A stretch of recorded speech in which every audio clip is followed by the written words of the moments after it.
দেখো আজকে আমার বাড়িতে পকোড়া তৈরি হবে। এখানে আলু আছে, পেঁয়াজ আছে, শুকনো লঙ্কা পোড়া আছে, ডিম আছে, এরপরে আরও কিছু সরঞ্জাম দেবো। আবার দেখো এদিকে ডিম ভাজা হচ্ছে। দেখো আজকাল বাচ্চারা পুষ্পা, ঝুঁকে নেই সালা, এখনকার এত ফেমাস মানে বইটা, পুষ্পা ছাড়া কিছুই চেনে। বাবু পুষ্পা বইটা কিরকম বলো? পুষ্পা বলো। তারপর কি ঝুঁকে নেই সালা, এত ফেভারিট তোমার বইটা। দেখো এখানে আমি কি দিচ্ছি, একদিন তোমরা এটা বাড়িতে ট্রাই করবে, খুব খেতে ভালো হবে জানো।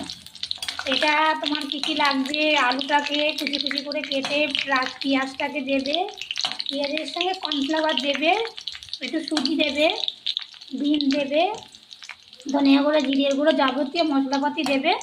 খেতে এত সুন্দর হবে না, একদিন বাড়িতে বানিয়ে দেখো, খেতে খুব ভালো লাগবে খেতে।